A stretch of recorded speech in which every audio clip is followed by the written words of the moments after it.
The title of my introductory talk for our international Zoom conference is Plurivocity and the Voicing of the Future of Christian Metaphysics.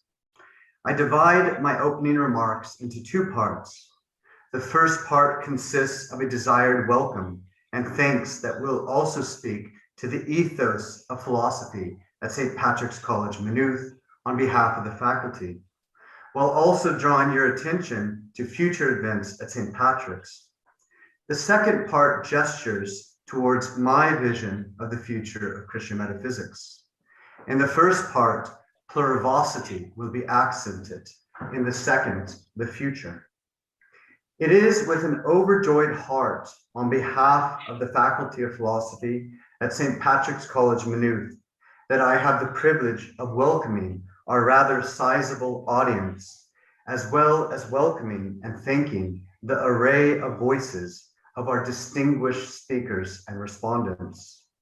As voices as diverse as Martin Heidegger, Ferdinand Ulrich, Joseph Pieper, and William Desmond are keen to remind us, all genuine thought and mindfulness is always a form of giving thanks.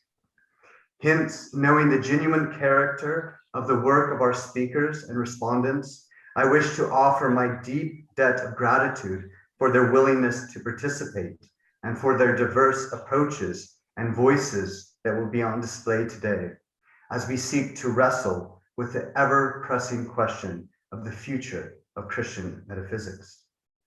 This same attitude spills over to the many eager ears of our audience, many of whom have communicated to me and Dr. Kerr their intense excitement about this event. Thank you all for attending. Lastly, I wish to offer thanks to our Dean of the Philosophy Faculty, Reverend Professor Tom Casey, S.J., and to the President of the College, Reverend Professor Michael Milani, for their unwavering support of this event and future events that are being co-organized with my esteemed and trusted colleague, Dr. Gavin Kerr. Thank you all and welcome. The event of the future of Christian metaphysics is an inaugural moment, a foretaste of the visionary ethos we are seeking to incarnate at the Philosophy Faculty of St. Patrick's College. How then describe this vision, this ethos? It can be encapsulated in two phrases from the tradition of Christian thought. The first is in the spirit of Clement of Alexandria, vetus in novo patet, novum in vetere latet. This, of course, applies to the paradigmatic reading of the Christian tradition's revealed history as exhibited in the relation between the Old and New Covenant. But this brilliant hermeneutic approach can be equally applied to a Christian philosophical reading of the sapiential tradition of Western philosophy. Christian wisdom is anticipated in pagan wisdom, which in turn requires a taking up of this wisdom in a baptism by Christian fire. This is nothing new, but is precisely done in the spirit of the Alexandrian spoils of the Egyptians. This spirit carries over to Augustine and the majority of the church fathers.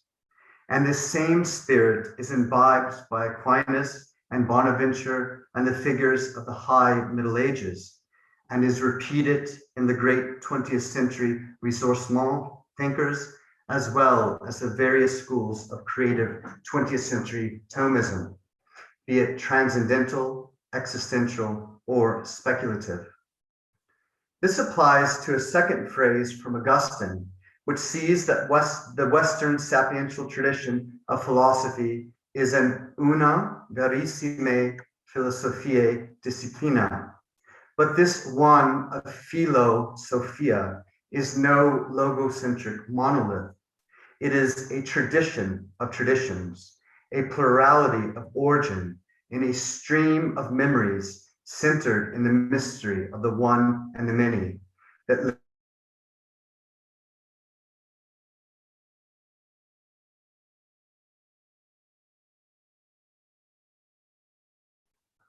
This tradition, to deploy a celebrated line from Augustine analogously, is ever ancient and ever new, in which one enacts an ars memoria of the tradition, which seeks to blend the voices of the past with modern and contemporary voices.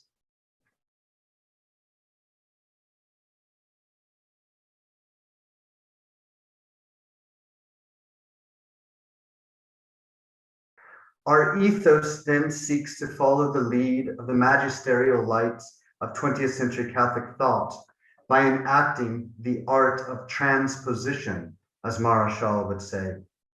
This ethos is one of a welcoming, generous, and dynamic orthodoxy, rooted in the plurality of the Catholic tradition, which seeks to ask, what is Christian thought? Its origin, its meaning, and its eschatological end. We desire to do this in ecumenical exchange with our brothers and sisters within the various traditions of Christianity, so as to better understand together the love and truth of the Word made flesh, after whom Christians are named, renamed, and made new. But we are also convinced that if these profound questions of the origin, meaning, and end of Christian thought are to be properly raised, that the hard task of metaphysical speculation cannot be ignored, even if we ourselves cannot agree on the exact nature of the metaphysical tactic or style that should be deployed. For there is no doubt that there is more than just one. There is rather a plurality of approaches. If what is desired is a reigniting of full Christian wisdom beyond the prosaic immanent frame of our low, breathless atmosphere in which we all attempt to breathe, then something of the transcendence and exteriority of the metaphysical is needed. We all know that fire needs air. Is the air that we need most today metaphysical air? For did not the great Nietzsche also know the importance of the fresh, enlivening air of the high, icy peaks? Would this air reignite the fire of faith? And does not grace arrive along the path of being, as Ulrich beautifully stated? I would hazard to say yes, and that the metaphysical question of being and our humanity cannot be separated from the crisis of faith we are experiencing in the 21st century.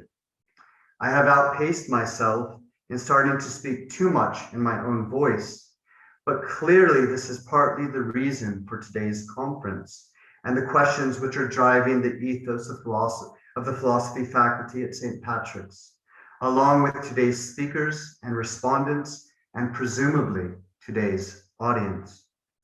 Could it be that, like the deer that pants after water, that we have gathered today because we too need air and are panting after the living waters of Christian metaphysical mindfulness, ready to be ignited?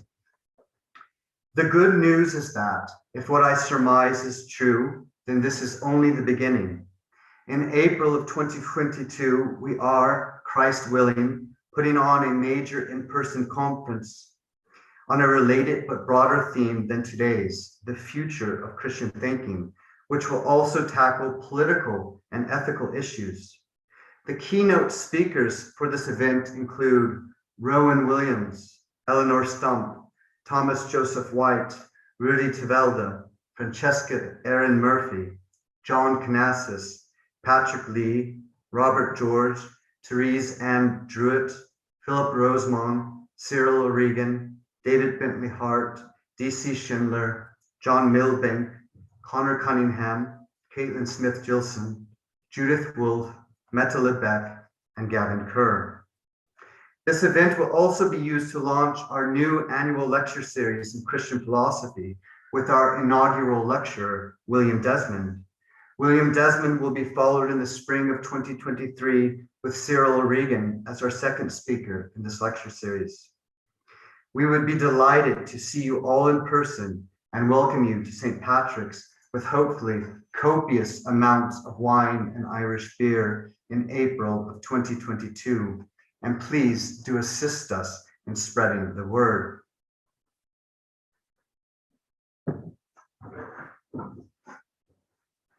Part 2. I turn now to my own gesturing voice, which is one amongst many within the eventful site of conversation that takes place in the tumultuous bustle of the agora, or better, the Areopagus, that hill of Ares upon which Paul brought the message of the unknown God, the incognito foolishness of the crucified and risen Word made flesh, who came to us hidden and will one day come to us again in glory. Paul's situation, of course, is not unlike our own, but it was also remarkably different. Both ages are reflective of a dizzying time of fracture and loss of foundations, a veritable marketplace of ideas. But the difference is that Paul came at the beginning of the announcement of the Kerygma, whereas where do we stand now in this time which is out of joint, to borrow from Shakespeare's Hamlet? Heidegger is right that we are latecomers, and there is clearly truth that the owl of Minerva only takes flight at dusk. But what truth and wisdom are gained and lost after the end of history, after the imminent attainment of the speculative visio beatifica? Let me offer something of a bricolage for lack of time. In the Hegelian progeny of the left wing, it is a mere radicalization of alienation. Clearly, absolute spirit's alienation from itself must be pushed to Feuerbach's alienation that returns the projection of humanity's attributes into the divine sphere back into the man of flesh and blood. Theology becomes anthropology. To Marx's economic and material alienation of man from his own labor. There is a triad at work here. Hegel's talk of Geist gives off too much the aura of the theological, whereas Feuerbach's projection sounds too much like the aura of metaphysical transcendence, whereas Marx finally hits the nail on the head and banishes both auras in the holy horizontal plane of material alienation, ending in the earthly coming of the kingdom. This German triad of increasing radicalizations of forms of dialectical alienation sounds all too similar to the 24-year-old French high priest of positivism discovering his law of the three states. For here too you have the analogous movement from the theological to the metaphysical to the final facts of the sociological. And of course, Durkheim applauded this move because it shows that we are on the same footing as things. Is this not also why the late Comte would begin to fetishize the primitive fetish religions and the affective, and that he saw positivism as this fulfillment? The birth of positivism in sociology is not only an anti-Christian and anti-metaphysical event, but it always harbored within it a dark Tellurian underground as its logical double.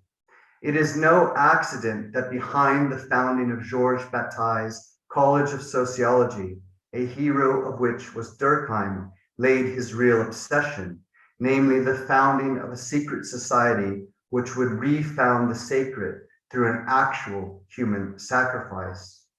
There are never only facts, but also always interpretations, and metaphysical transcendence reemerges even if it is inverted into the dark Dionysian chthonic energies. In speaking of the Dionysian underground, I must not forget to mention the great Nietzsche. His tragic wisdom too sought transcendence, even though he would deny its vertical reality. The youthful Nietzsche of Schopenhauer as educator sought the great transcendence of the philosopher, artist, and the saint. and in the latter he rightly sought the reconciliation between being and knowledge, which in a Christian view is ever the end of the Imitatio Christi. But how did this end? Nietzsche is no doubt a saint, and I mean this in all seriousness, because as Girard saw, what is great in Nietzsche is not that he got anything right, but that he paid so dearly for being wrong. Like his follower Bataille, he too wanted to reintroduce sacred violence, not through the sacrifice of another, but through his own, perhaps not unlike Kirillov of the possessed. He sought a non-ritualized Dionysian transcendence. This is why the opposition, Dionysus versus the crucified, ended in his last letters with both Dionysus and the crucified. So the opposition is done away with. Reconciliation of being and knowledge here ends in the tragic madness of nocturnal undifferentiation. But this collapse was rooted in an attempt to institute a sacred time and higher history where within the cycle of eternal recurrence, the order of Antichrist seeks to chase Christ away, as Deleuze both knew and applauded. After this bricolage, I ask again, where are we after the Hegelian end of history, after the owl has taken flight? My answer, we're in an apocalyptic space or spaces, and we need an apocalyptic Christian wisdom, as I have argued in Reimagining. The aforesaid instances of post-Hegelian thought are what de Lubac rightly calls forms of immanent mysticism that seek to positively replace Christianity, because as Comte knew so well, something is not fully destroyed unless it is replaced. To seek to refute these organic and constructive, yet mystical forms of philosophy by mere logical rebuttal is folly. Rather, the full visionary, aesthetic, integrative, and dynamic expanse of the Christian mysterium must be unfurled. This unfurling is inseparable from a robust Christian philosophy of history that is metaphysically calibrated and reads philosophical modernity with Shivara, von Balthasar, and Ulrich as pseudo-theology. There has been the great reversal of the spoils of the Egyptians. The coffers of Christian mystery are plundered in a metaleptic rewriting of the Christian story, as O'Regan has masterfully shown. There is no pure philosophy in modernity. It takes a stance positively, negatively, and indifferently to Christ in the one transnatural and concrete historical order that is situated in the theologumenon of sin and redemption. Here, as Balthasar understood, nothing less than the pleroma of Christian wisdom will do, as we are not playing conceptual and univocal games. We are dealing with doppelgangers, counterfeits, and countervisions. I suggest some basic traits of philosophical modernity. With de Lubac, that it must be seen as a denial of mystery. With Balthasar, that it is the eclipse of Christian glory. And with Schmemann, that it is the denial of authentic worship.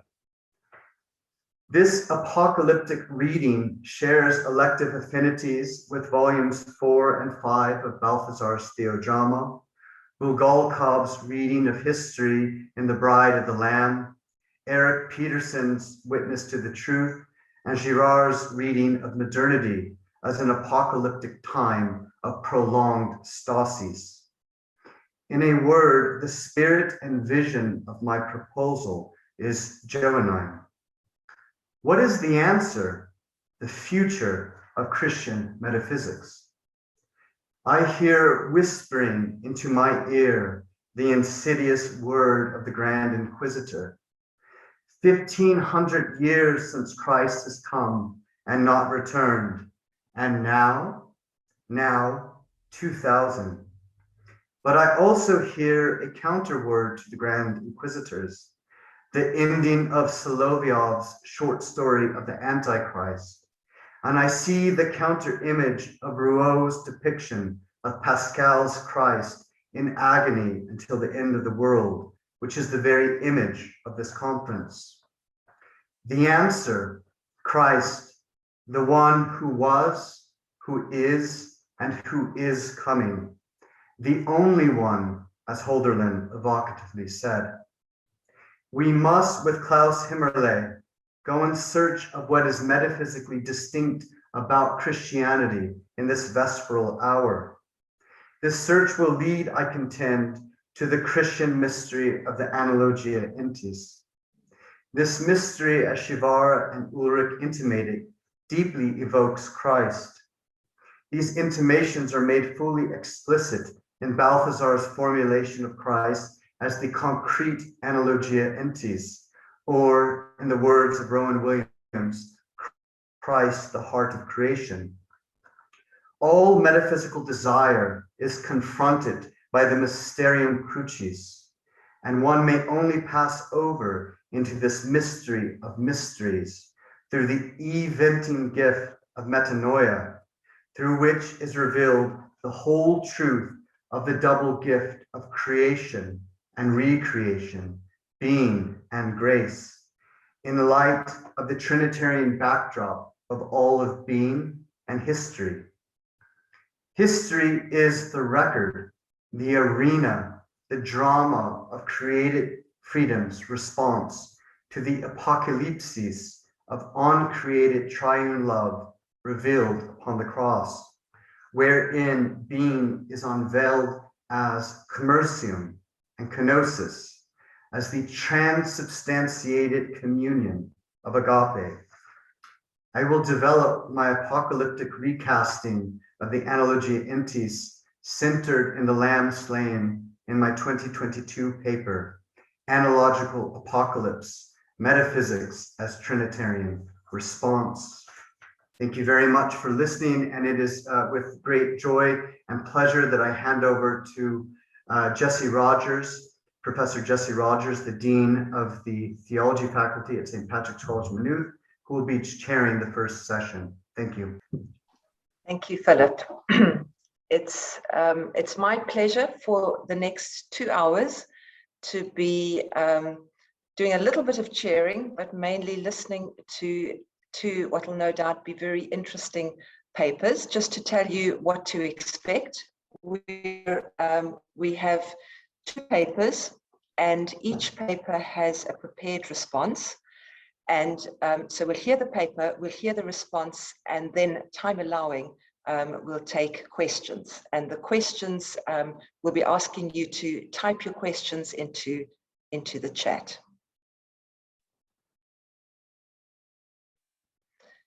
So it's my pleasure to introduce and to welcome Jennifer Newsom-Martin, who is Associate Professor of Systematic Theology at Notre Dame. She's a Catholic systematic theologian with a particular expertise in the thought of Hans Urs von Balthasar. And her first award-winning book in 2017 is on Hans Urs von Balthasar and the critical appropriation of Russian religious thought. She is very busy. She serves on the editorial board of Religion and Literature and the University of Notre Dame Press. And she has a history of leadership positions with the Hans Urs von Balthasar Consultation of the Catholic Theological Society of America, and also the steering committees for the Christian Systematic Theology Unit and the Eastern Orthodox Studies Unit in the AAR, the American Academy of Religion. And this afternoon, she is speaking to us on the Christian future of metaphysics, the carnal turn in Catholic theology.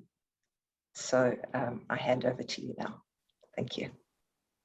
Thank you so much, Professor Rogers, for that warm introduction. I'm delighted to be here with all of you to present my paper, The Carnal Turn in Catholic Theology.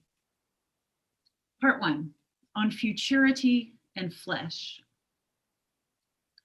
To speculate upon the question of the future of metaphysics, Christian or otherwise, turns out not to be a species of prognostication, haruspex, divination, prophecy, forecasting, or auguring about how the discipline will develop over the next decade or century. Rather, on a Christian view, simply asking after the question of being, attending to it as a phenomenon, is already to be in the domain of this futurity.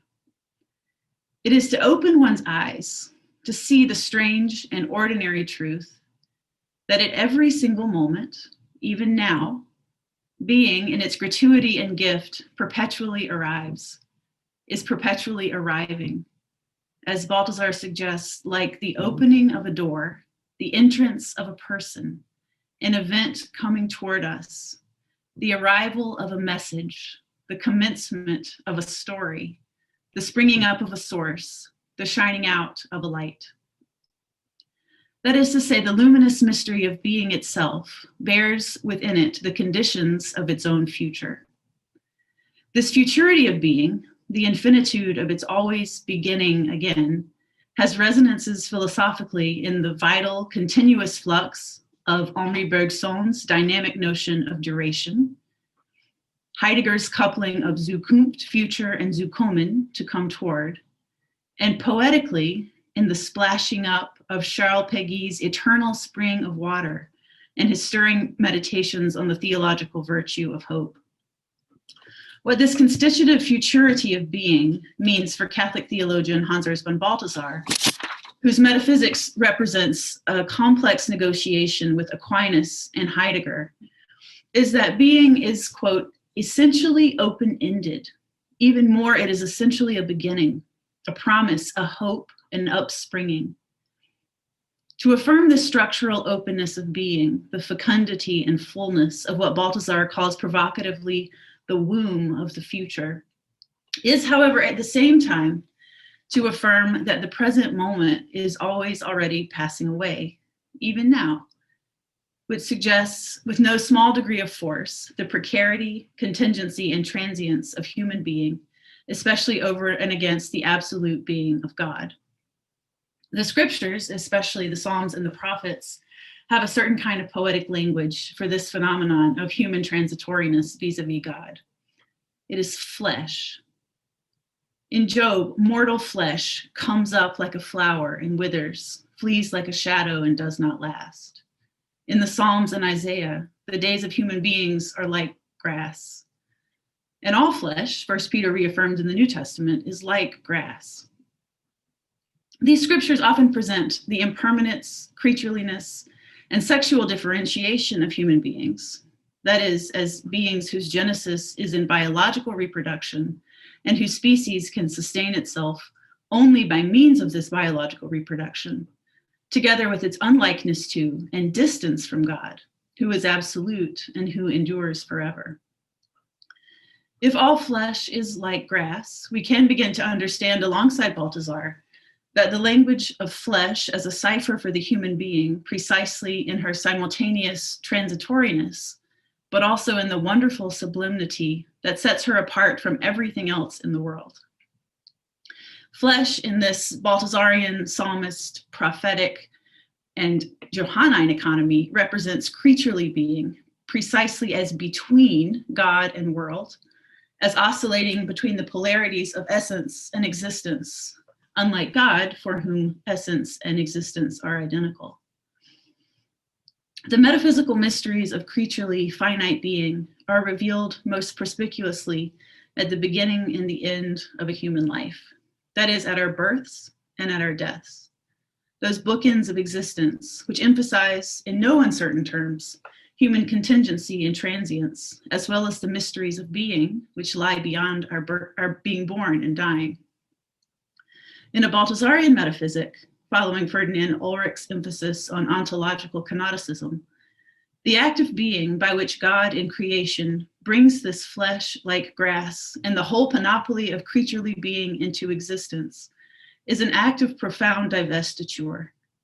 It, quote, does not subsist in itself, but surrenders itself to the finite essences and their chalice character. And it is precisely this flesh into which the word of God in self-surrender becomes incarnate. Verbum caro factum est, to quote John 1:14, and from whose death and resurrection Eucharistically fills up the cosmos with triune life. By chalice character, Balthasar means that, like a Eucharistic chalice, flesh and every created thing, from plant to prey, is ontologically open to, transparent to the disposal of the other, inclined in a posture of alert readiness and even desire to that which is beyond itself. The mother, the neighbor, its own death, perhaps the monastic or ascetic life, or the transparence of a sainthood thoroughly abandoned to God, as in Balthasar's articulation of the metaphysics of the saints. It is thus of the essential nature of being to be self-transcendent, ecstatic, erotic, stretched beyond itself. Contrary then to those who would argue that being is a constricting category and thus an inappropriate ascription for the divine, the self-transcending donative nature of being means, as D.C. Schindler has rightly pointed out, that, quote, thinking God in terms of being is not in the least restrictive because, strictly speaking, there is nothing at all restrictive about being, end quote. So it's in all these respects that I'm interested in exploring the possibility of a Catholic metaphysics that might be properly described as a carnal metaphysics. That is a realist metaphysics of flesh. If flesh names the fundamental physical and temporal transitoriness that is often the basis of human unlikeness to God, the ever greater dissimilarity in the classical formula for the analogia entis. The carnal, or the flesh, as I'm deploying the term, is not exactly the same as the facticity of embodiment, but includes within it also the advent posture of structural openness to futurity and ontological promise. This sort of Christian metaphysics would thereby not exclude, but would rather embrace and even centralize the body, history, time, becoming, sensuality, eroticism, aesthetics, language, contingency, precarity, development, growth, and organicity, as it refuses an essentialist metaphysic given to stasis and concept over movement and mystery. What ultimately will make this metaphysic Christian is its Trinitarian and Christological foundation. First, that creaturely difference is grounded in the plenitude and freedom of intra-divine relations. And second, that the scandalon of the incarnation of Christ renders Christianity distinctive.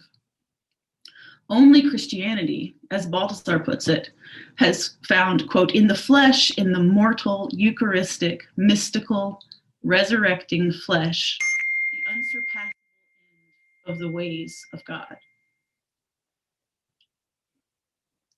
By carnal turn, I have in mind specifically the kind of metaphysical thought represented by the poetry and prose essays of Charles Péguy, especially as he took up something of the vitalist metaphysics of Henri Bergson, as well as will already now be obvious, and which was probably obvious before I started, the thought of Hans Urs von Balthasar, who engages both Bergson and Péguy quite positively. Péguy is nothing if not a poet and a philosopher of the flesh. Another version of this paper could have traced such connections between thinkers like Péguy and patristic figures like Tertullian or Irenaeus, as charted in the work of Emmanuel Falk. In Péguy's poetry and prose, there's nothing which is not radically mediated through carnality, through, quote, a certain corpus, a fleshly form of actualization. The incarnation of the word is the real inscription of an extraordinary narrative into the language of flesh with the syntax of bodies, wherein the eternal is written into a world of fecundity, of carnal perpetuity, the infinite introduced decisively into the temporal and the fleshly. For Péguy, the spiritual and the carnal are neither antagonistic nor externally related, but rather are mutually conditioning, eternally interleaved and interpenetrated one with the other. His work on time, history, and becoming was deeply influenced by the metaphysics of Henri Bergson, most evident in his final set of texts, the conjoined notes on Bergson and Descartes, 1914 and 1924, respectively. Despite titles which might indicate otherwise, both texts are apologies for Bergson's thought and represent a poetic Catholic extension of Bergson's distinctive notion of pure duration, a nonlinear, indivisible, mobile, and metaphysical reality where being is not static, but a pulsating dynamic mobility and multiplicity of qualitative states, past, present, and future. Péguy's work can be said to represent an inversion of the classical metaphysical enterprise to what has been called a metaphysics of the body and of history. With Péguy and Bergson playing more of a supporting roles, I'll privilege Balthasar's theologically inflected, biblically informed ontology as emblematic of the kind of thinking that is metaphysically serious and which seems, at least to me, to have a genuine future in Christian discourse moving forward. The particular promise I see in Balthasar's metaphysics rests both in its insistence upon the unique obligation for not just theologians, but all Christians to be metaphysicians, as well as the myriad ways, both Trinitarian and Christological, in which his thought not only affirms, but also centralizes flesh, where flesh is understood biblically as the human experience of finitude, temporality, contingency, and the need to sustain itself through biological reproduction, but as indicative not of the human unlikeness to God, but rather the precise site of imaging intra-Trinitarian, intra-divine difference. It's worth noting here that to consider Balthasar's metaphysics is to be engaged not only with its mixed reception of Heidegger, but also with such luminaries as Ferdinand Ulrich, Erich Schwara, and Gustav Siewerth. Their influence upon Balthasar's metaphysical program is inestimable. In his foregrounding of the disclosive nature of truth as aletheia, finitude, radical openness, and Gelassenheit, there's Heidegger. The sense of being as love, as both self-divesting or kenotic and beyond poverty and lack, and which is unfolded in the human being, in Ulrich. His centering of the structural polarities of creaturely being and the preservation of the goodness of finitude, Schwara, and the Trinitarian ground of the positivity of difference, Siewerth. I suspect that at least some of these interlocutors will appear in the next set of papers from my esteemed colleagues, John Betts and David Schindler. Part 2, Christianity must be metaphysical. In Balthasar's judgment, rendered decisively against Heidegger's bracketing of being out of Christianity as undesirable, theology is incomplete without metaphysics, and metaphysics is incomplete without theology. The path to being, he writes, is the path to God. While metaphysics and theology are non-reducible one to the other, in Balthasar's epilogue, for instance, metaphysics is construed as the threshold and biblical revelation as the cathedral. There's always a mutually informative relationship between them, and the properties of being opening out from the philosophical upon the theological. Metaphysics gestures toward, points to its final fulfillment in revelation. All that is said about absolute beings, epiphanic, self-showing, self-giving, and self-saying, is perfectly fulfilled only in the word of Christ. Thus, the theologian must be a metaphysician. A metaphysics closed to the possibility of theology distorts its own object of inquiry.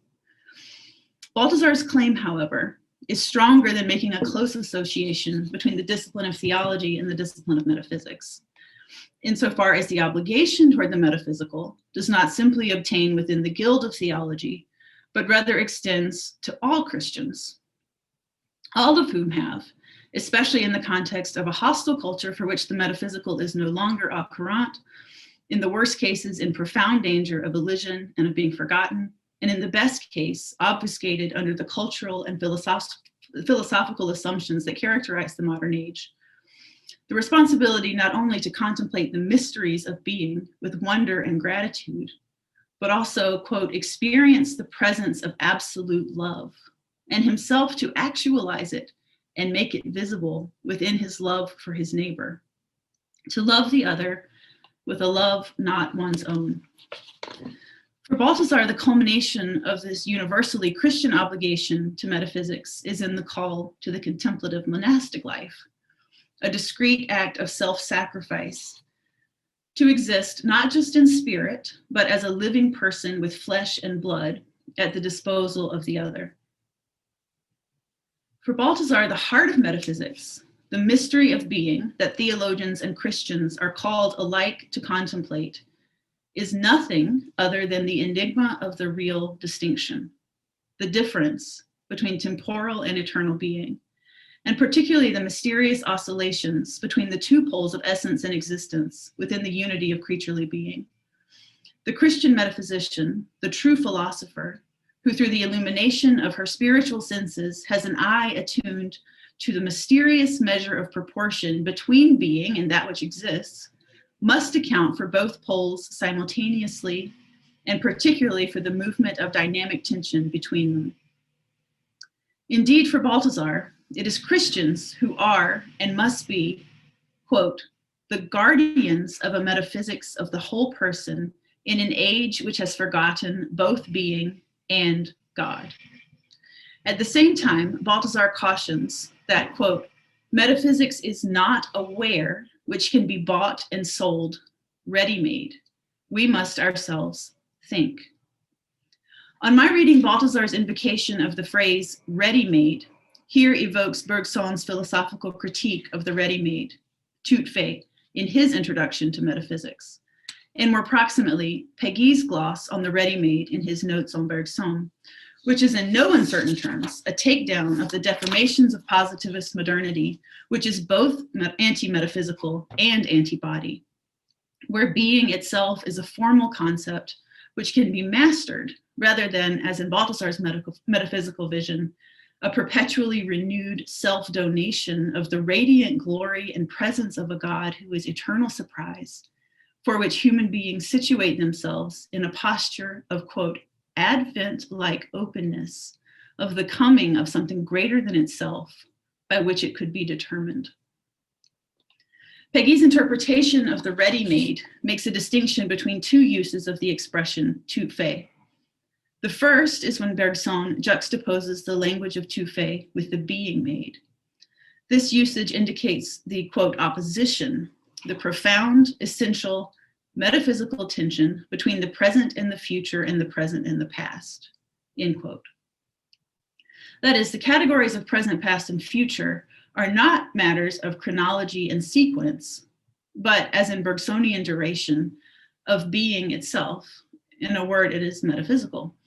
The future, Péguy writes, is not only the past for later, and the past is not only the future made old. The second usage of tout fait has with Bergson's critique of ideas, concepts, and categories that are mechanistically repeatable, passed unthinkingly from generation to generation without thought or fresh effort to receive them anew, a process which inevitably leads to sclerosis.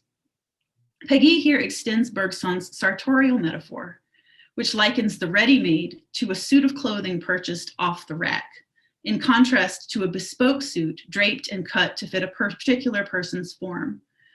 The distinction is really one of adaptation and not of newness, since clothes and ideas can come into the world according to a stock pattern intended for commodification, already old even as they are coming off the line.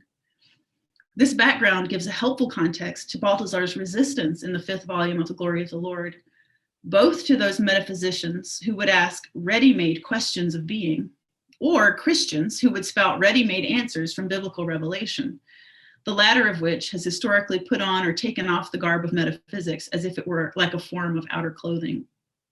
The futurity of being can neither be determined in advance, nor can human beings be anything other than entities determined by this metaphysical act. These texts foreground Péguy's belief that the distinctive hazard of modernity is that it eradicates the present, transforming present moments instantly into a pastness that is rigid, suffocating, stale, and habitual, where one ends up with a present that is a thin slice of the past. For Peggy, modernity and its ersatz god capitalism effectively sidelines everything which cannot assure the same sorts of security that the logic of money provides. That is, quote, faith, theology, philosophy, metaphysics, morality, civics, economics, poetics, the fine and musical arts, reality, in fact, end quote. The anti-Christian temptation of modernity for Peggy is to mistake that which belongs to realms of, quote, nourishment and life for what belongs to recording and history, which is tantamount to a preference for the past over the present and a grave and systemic forgetting of one's own precarity, which is, for the Christian, the most profound condition of human beings. The Bergsonian revolution is precisely the recovery of a genuine presentness, an awareness of the precarity of our flesh, which is nothing less, according to Peggy, than, quote, the only situation and position that is Christian. For he, that is Bergson, puts us back into the precarious and the transitory, into that state of undress, which is truly the human condition. Precarity is both the misery and the glory of embodied human life, in which the theological virtue of hope, that one must always begin again, gets concretely performed and reperformed, inscribed and reinscribed, visited and revisited. Balthasar likewise resists forms of technocratic modernity, which would assume possible domains of knowledge or spheres of existing that can be exhausted, plumbed, dominated, or mastered. His theologically inflected metaphysics disallows any registration of bare facticity, since everything that exists, every blade of grass or cicada or pebble or beetle or man, has significance and an essential mystery by virtue of its sheer existence, by its participation in self-donating being and its ontological confession of itself. There are, he says, no naked facts. Unlike the modern logics of capitalism and materialism, the abundance of existing things cannot run out or be used up or be consumed. Quote, like a finite sum of money. You are never finished with any being, be it the tiniest gnat or the most inconspicuous stone. It has a secret opening through which never failing replenishments of sense and significance ceaselessly flow to it from eternity, end quote. All subsisting beings are thus, however hiddenly, structurally open to futurity and plenitude, precisely insofar as they participate in the infinite being of God. Section 3, a reimagined fourfold. Balthasar's metaphysics rearticulates Heidegger's fourfold distinction with an aim to protect both the sense of originary wonder at the biblically saturated glory of divine being, which is for him the fundamental aim of metaphysics, as well as the immanence of God in beings, an immanence which is not threatened by an equally vociferous assertion of God's divine transcendence. The first and most significant distinction in Balthasar's reimagined fourfold is at the carnal site of biological reproduction and birth. That is, the distinction that emerges at the primal interaction between a newborn child and her mother. The child comes to gradual consciousness of itself as distinct from the thou of its mother, who looks upon it smilingly, such that the child learns that it is, quote, contained, affirmed, and loved in a relationship which is incomprehensibly encompassing, already actual, sheltering, and nourishing, end quote. The experience of the child is the coincidence of Sein and Dasein, where existence is both glorious and a matter of course. According to Balthasar, this primal experience between mother and child cannot be surpassed or even added to, but the sense of distinction within the unity of gratuitous love is permanently retained and structures all future knowing, willing, thinking, and loving. The child's witness to the enveloping smile of the mother is the realization of, quote, the dawning of being in my own eye and thus in all beings. This elementary insight that I am, that is, in and thanks to being, yet am not being, but only one existent. I am existent, who belongs to being, am given custody of myself by a pronouncement of being. Needless to say, this pronouncement is not an audible word. The whole even occurs in the most profound silence.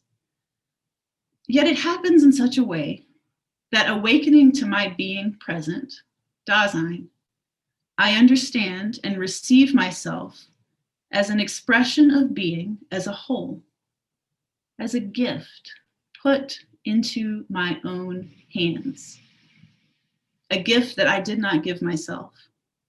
So much so, in face that this gift is identical to my being present, end quote. This first distinction, thus, is the occasion for realizing an openness toward the originary giftedness and wholeness of being, for coming to know oneself as one fragmented existent among other fragmented existence, and for understanding the structures of being as in the domain of self-gift and loving relation rather than concept in the ego. Balthasar's second distinction between being and the sum of all beings, such that the collective can never equal the wholeness of all being.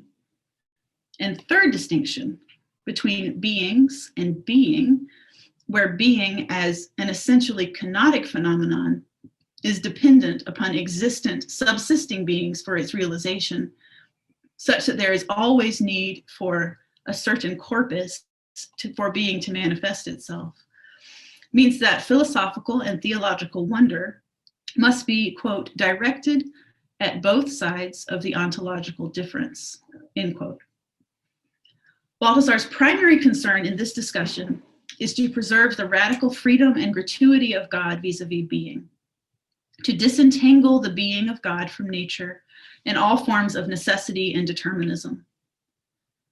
One of the most important moves that he makes here against Heidegger is the assertion of a strong distinction between God and non-subsistent being. God as absolute being in possession of an absolute freedom is thus not identified with non-subsistent being, but rather is its ground, as well as the ground of the form of subsistent existence.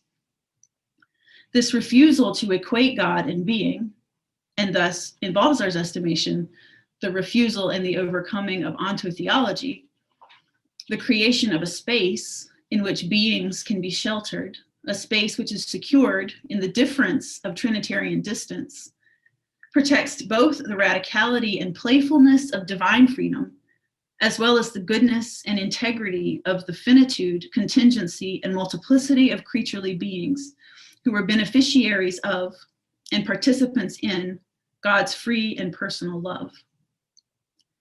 This manifestly Christian denial of an ultimate necessity to being, this allowing being to, in Balthasar's words, hover in the unheard of oscillation of not having to be, recalls Charles Péguy's emphasis on precarity as the only situation and position that is Christian.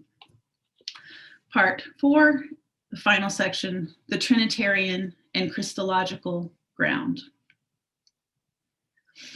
Within the idiosyncrasies of a Balthasarian metaphysic, the non-identity between essence and existence of creaturely being marks not just unlikeness, the ever greater dissimilarity of the analogia entis, but rather a likeness grounded in the intra-divine difference of the Trinitarian relations, which serves again to safeguard the positivity of finitude. That is to say, for Balthasar, all difference in worldly being is rooted in the intra-divine difference. Here, of course, the notion of the polarity of creaturely being between essence and existence is fundamental, and of course, Shavara is decidedly in the background. The mystery inheres precisely in the reciprocal tension between the two poles. For Balthasar, as well as in the metaphysics of both Bergson and Péguy, the oscillations of creaturely being in its non-identity between essence and existence have very much to do with the phenomena of history, transience, and time. On Balthasar's interpretation, this means that the temporal quality of creaturehood, of flesh, belongs to the core of the creature's ontological makeup, and that a philosophical analysis of time is the most adequate entryway to a living, concrete, and understanding of the real distinction. That is to say, rather than human contingency, temporality, transience, and the unstable flux between creaturely beings' essence and existence being allied to a human unlikeness to and distance from God, insofar as the creature is composite, whereas God is non-composite or simple, Balthasar reads this non-identity positively, reflection, a likeness, an imitation of eternal being, precisely in its reflection of the vitality, potency, and dynamism of interdivine difference within the identity of the Godhead. Thus, the human being images God in her dynamic, imperfectly realized interplay between essence and existence, what we have been calling flesh, and does so in a positive rather than a merely negative mode, insofar as it provides an image of the unity in difference of the Trinity. Balthasar writes, the non-identity specific to the creature points back in its primary constitution to what may be called the identity, of the essence, and of non-identity, of the hypostases in God. A concrete expression of this is the polarity that traverses creaturely unity, which in fact is always both participation in a genus or a species, and in addition, unity in the sense of the creature's individual singularity. Although we can in no way equate God's substantial being with the unity of a species or genus, the polarity just mentioned, despite all differences between God and the creature, images the way in which the divine hypostases are one with the divine essence and yet distinct in relation to one another. To summarize,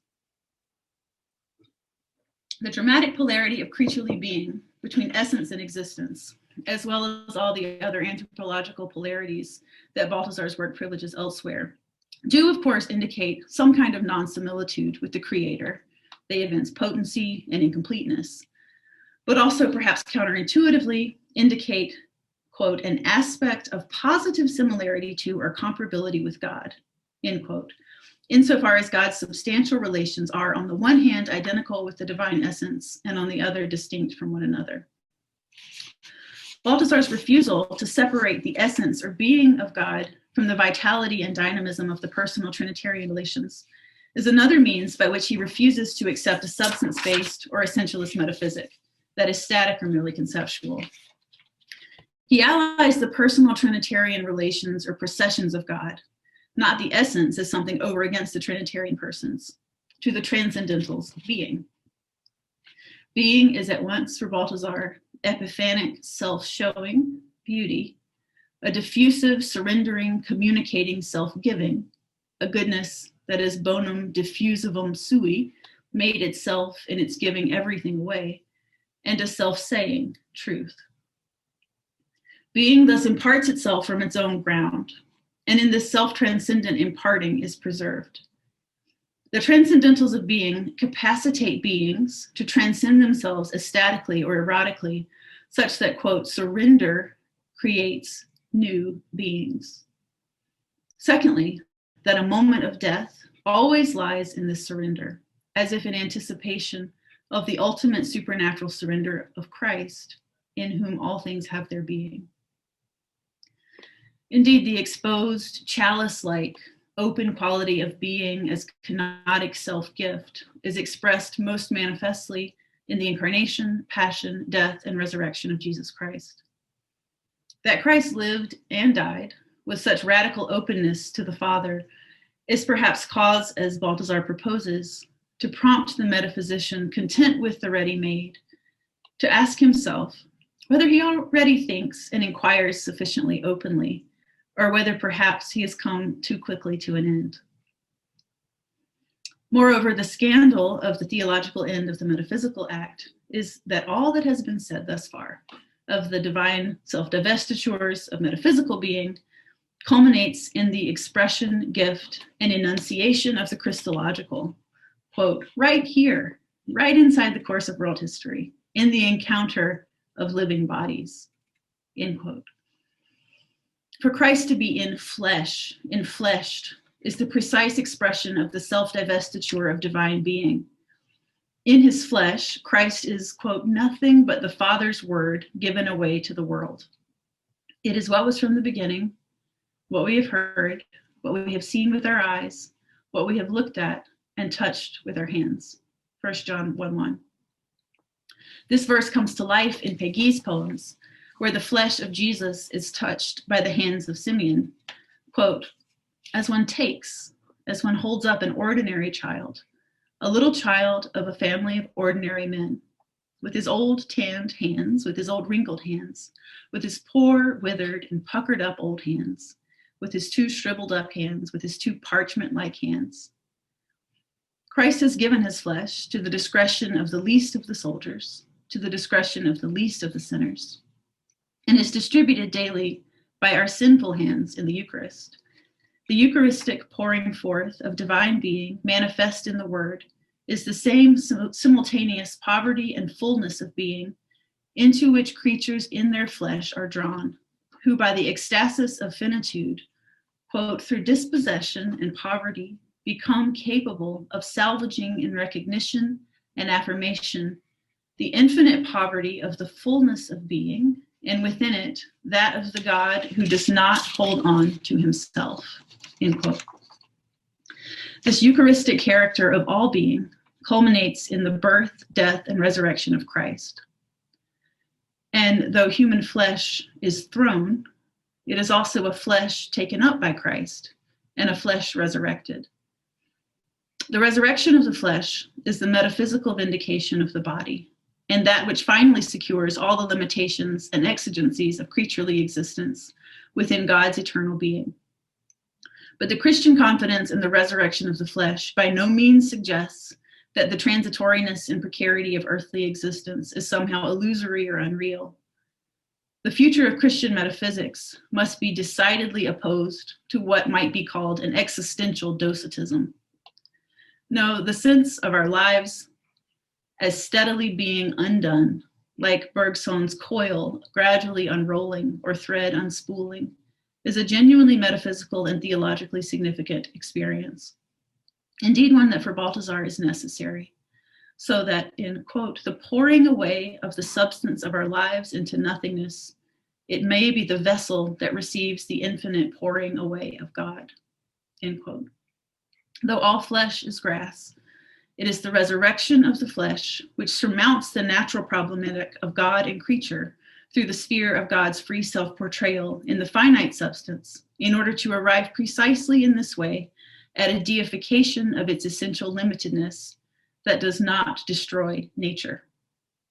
The light of the resurrection decisively reveals the hidden openings to futurity and mysterious depths already present in flesh, insofar as it reveals the nature of being in and as a prodigiously enveloping personal love, which encloses and thus entirely transfigures all that is finite, fragile, temporal, and carnal. Thank you. Thank you, Jennifer. I see there's already a couple of questions coming in, but we're going to launch this period now of engaging with Jennifer Martin's paper by calling on Caitlin, who has prepared a short response. Thank you so much. What to say of a remarkable presentation such as Jennifer Newsom-Martin's, which has the power to transgress the boundary between fallow concept and present flesh as vitalizing signatory of genuine transcendence. In her writing, there is something reminiscent, yet exceeding the innermost motivation of the metaphysical poets, Jordan and Marvel, who use a radical heterogeneity, a yoking together of incongruous ideas to create a violence, a surprise, an oddness, which enunciates the truth in the rare form of the true, not in empty truisms and disintegrating absolutes. The whole wealth of existence, nature, art are ransacked to express that which is beyond expression, not because it is flimsy and conceptually airy, but because flesh itself is both precarity and carrier of the divine. The poet John Cleveland, in his hecatomb to his mistress, quote, "Call her the metaphysics of sex. She's the very rule of algebra," close quote. Here, concepts that do not go together somehow more than go together, and they are placed in their trembling odd tension. We are transported in flesh to the altar of Eros. Newsom Martin's work lays the blueprint for a genuine radical metaphysics, where she prophetically unites those things that for so long could not go together, or could only go alongside one another. Those things we have been taught to leave as separate spaces of identity. Oh, but they do go together so far more than we ever knew. D.G. Leahy once remarked that to be taken up in thought with the transcendental essence of existence is a new occupation for thinking. It is so occupied through that essence, whose appearance is the essence of history. With Newsom Martin, are we not enraptured? Listening to a master in conversation with Leahy's relentless occupation with history, with Peggy's relentless cruciform hope, Bergson's relentless duration, and Balthazar's metaphysics of even more startling, relentless love. We come to realize with Chavara and Ulrich and Aquinas, as he is in the Contra Gentiles, that to see, quote, something of the loftiest realities, however thin and weak the sight may be, truly is the cause of the greatest joy. The Christian future of metaphysics, the carnal turn in Christian theology, has four intensifying movements. On futurity and flesh, Christianity must be metaphysical, a reimagined fourfold, and the Trinitarian and Christological ground. The language here is erotically saturated with the type of directionality that understands human futurity, not as a category of some bifurcated and ontic state outside or ahead or just beyond us, but within the intimacy of the sheerly given present, as flesh. And I think the key here is simultaneously being re-infleshed in every act of our beings. The metaphysics of genuine human temporality is an experience of being durationally re-infleshed, thus revealing us to be kenotic and at times epiphanic. For are we not perpetually, durationally, in the midst of taking off the flesh of the old self and revealing the shivering nudity beneath, capturing in us the eros and agape of the psalmist's deer, panting for streams of water in every single gaze? Let us not forget that metaphysics has always been about the dead, even in its failed forms, which place inert, static concepts clumsily and perniciously atop the trembling polarity of essence and existence. We are still brought back to the dead, brought back to flesh, or more precisely to diversion and denial. Metaphysics has always been about the death that is in life, about the flesh that sweats and bleeds and chides and yet somehow resides in the immortal agon. Metaphysics is not dead. There's no getting past metaphysics, as so often the postmodernist temptation to stuff that portulent corpse once and for all in its nondescript pine box, and for once and all for all push that stone across the freshly hewn tomb. For Newsom Martin, any genuine thinking must rethink its own temporality within the metaphysics of flesh. It is a rethinking that avoids both Egypticism and the Gnostic fantasies, which devolve faith into magic.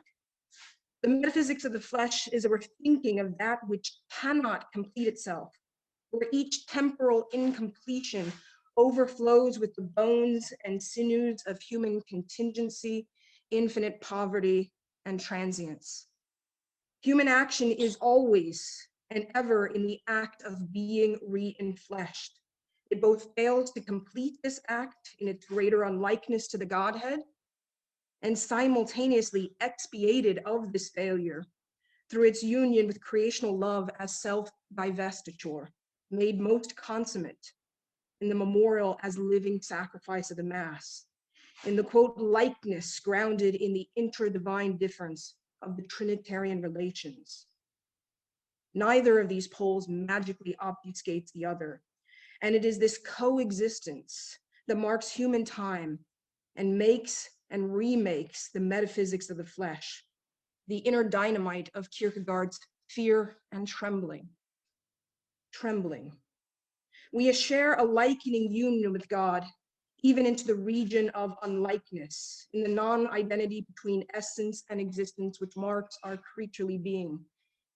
How incredible are the stunning and untrod lengths of the divine's self-donation. Newsom Martin's magnificent insight into the future of Christian metaphysics reveals the startling depths of Ephesians 4:22 through 24, where we are to put off the old self and put on the new self, created after the image and likeness of God. Have we for too long reduced those lines only to a moral or social affectation? Newsom Martin knows them to be far more than that. Her Metaphysics of the Flesh asks us to be in the image and likeness of the infinite being who is both beyond image and likeness and who became flesh for us. If this is true, then the flesh is being re-enfleshed through every act of creaturely being. And if this is true, then there is no getting beyond, outside, past, or around metaphysics. Let us, with Newsom Martin, be unapologetic about that. Metaphysics is the threshold, biblical revelation, the cathedral, Christ, the altar uniting the two in flesh and blood. Why re-enfleshed? What again is meant by this? We turn to Guardini in The Last Things, and it's quoted by von Balthasar in Dare We Hope. Quote, being genuinely good would mean that we accomplish in every hour what that hour required. And thus life would ascend to the fullness of its achievement and perfection as called for by God. What is not done now cannot, however, be made good later on, because every hour comes but once, and the next has once again its own demands. What becomes of the gaps and voids in its continually passing life? A metaphysics of flesh to be durationally re-enfleshed is precisely what becomes of the gaps and voids in this continually passing life, and it leads, as all roads lead, to Rome, to Christ's kenotic ardor. What is being re-enfleshed? What is being re-enfleshed as the poets see it? It's Tennyson's tears, idle tears, I know not what they mean, tears from the depths of some divine despair. It is Cummings' nothing which we are to perceive in this world equals the power of your intense fragility, whose texture compels me with the color of its countries, rendering death and forever with its breathing, with each breathing. It is Peggy's God who has seen days blazing like flames, summer days in June, in July, and August, winter days, winter evenings laid down like a cloak, seen the dark, deep sea, and the dark, deep forest, and the dark, deep heart of man, seen hearts devoured by love throughout a lifetime in charity, burning like flames, and seen gathering beneath the iron claws drops of blood which glittered like diamonds. Well, I tell you, God says, I know nothing so beautiful in all the world as a little child who falls asleep while saying his prayers under the wing of his guardian angel. I know nothing more beautiful in this world as the child who falls asleep saying his prayers, as a little creature who falls asleep confidently, and who jumbles his Our Father with his Hail Mary. Human persons act from eternity as united to their incorporeal intellectual substance, which as the form of the body, the form of the flesh, protracts that eternity into the moving image of their own selves as grafted in act in this divine divestiture. This is why the metaphysics of embodied existence leads us to Trinitarian effulgence, and it is ubiquitous and haunting every corridor of genuine meeting. Newsom Martin's paper is a tour de force. It transports us dramatically, clearly, and unabashedly into the question of the Christian in Christian metaphysics. The Christian is no more to be sidelined as accidental, adjectival, or even adverbial. We are to extinguish the degenerating little intramural caveats of a metaphysics strangled by categorical monotonies, which downgrade the timeliness and the urgency of the flesh. The Christian in Christian metaphysics is something unsurpassable that requires not only the last of the metaphysicians, but every person to rethink their temporality within the flesh and blood of the cross. This does not deny the real distinction, but helps to realize it as real, as embodied and reinfleshed every moment of our lives.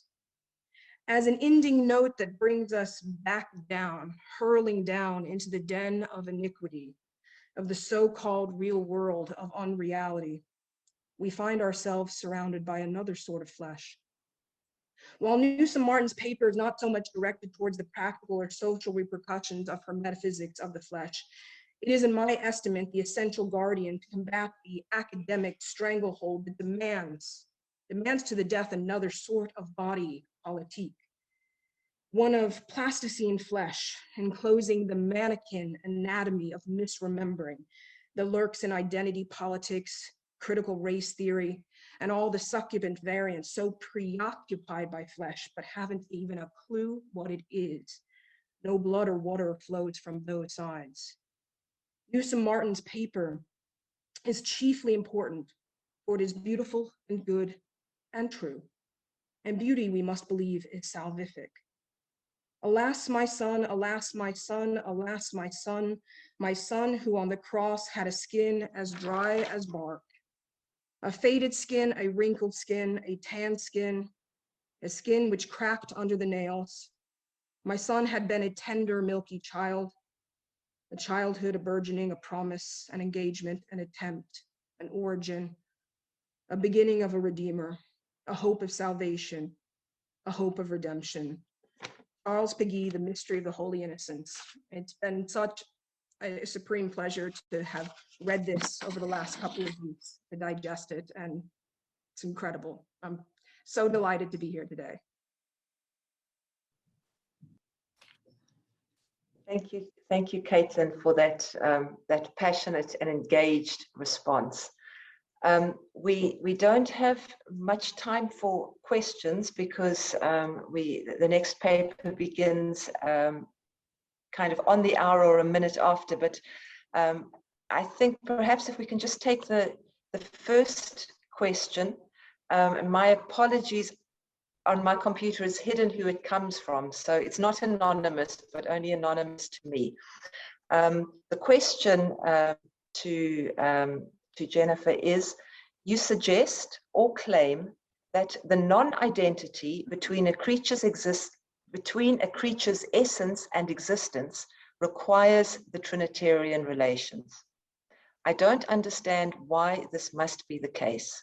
Why must it be a trinity of divine persons? Couldn't a Muslim theologian claim that the non-identity between divine attributes do exactly the same job that you think the relations between divine persons does? It seems like if one is going to accept your argument, one only need to hold that there is some sort of non-identity in the ultimate source of all finite things. Please explain why you think the peculiar relations between divine persons are required for there to be a real distinction between creatures' essence and existence. Thank you. Scott, I believe Scott Williams' question. So I will try to respond in 45 seconds, which I think is all I have. But I think what I would point to, at least for someone like Balthasar, it's not merely the non-identity or the that is a sort of an uncreated being that has distinction. It is that that this divine being is precisely that it's personal. It's precisely that the person as relation in the Trinitarian persons has not just non-identity within a kind of identity, but also an infinite freedom and an infinite kind of self-divesting freedom, right? So, the sense for Balthasar is that the love and being and freedom are kind of all of a piece, right? And so I think it's not merely the distinction of properties, as in the case of your question with the divine attributes, but it's proper distinction that is in relationship of love, and which sort of canonically extends itself to include all of creation and all difference. So that's just a gesture at a question. Unfortunately, we're out of time. Saved by the finitude, right? Saved. Thank you. That was a very quick and detailed answer for such short time. So thank you for that. I know that there were other questions that haven't been answered. Our apologies for that. If there is time at the end of this session, we may go back to that. So thank you to Jennifer and to Caitlin.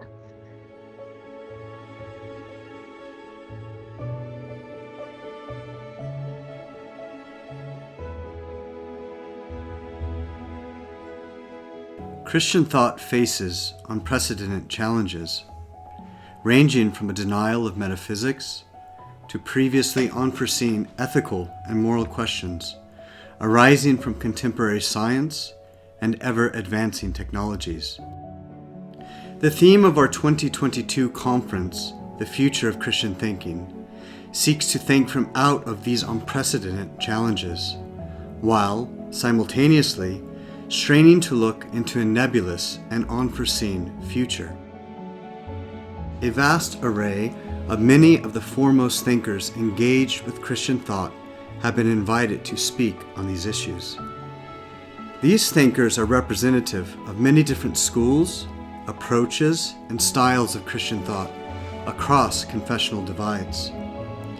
And together, the ever-pressing question of the future of Christian thinking will be pondered from within an intellectually polyphonic and ecumenical conversation. Conference keynote speakers include Rowan Williams, Eleanor Stump, David Bentley Hart, Robert George, John Milbank, Cyril O'Regan, Thomas Joseph White, D.C. Schindler, Francesca Aaron Murphy, Connor Cunningham, Judith Wolfe, Patrick Lee, Rudy Tavelda, Therese Ann Druart, Philip Rosemond, Metta Lebec, Caitlin Smith-Gilson, John Canassis, and Gavin Kerr. This event will also be used to launch our new lecture series in Christian philosophy with our inaugural lecturer, William Desmond. William Desmond will be followed in the spring of 2023 with Cyril O'Regan as our second speaker in this lecture series. COVID-19 has struck hard at the communal life of the world. One of the ways it has affected academia deeply is in the loss of our beloved communal events of academic conferences.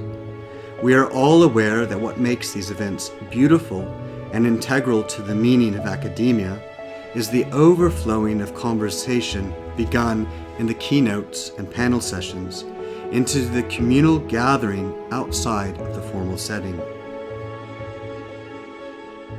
It is in the breaking of bread and the sharing of wine, in the meeting between old friends and the making of new, that gives flesh and blood to the spirit of the life of the mind and our intellectual endeavors. It is thus with an eager heart that we at St. Patrick's College Maynooth await the time when we are able to welcome you with Irish hospitality amidst the imposing yet inspiring cloistral hush of our historic campus. More information on this event can be found on our website, and registration is via Eventbrite. We would be grateful if you aid us in spreading the word.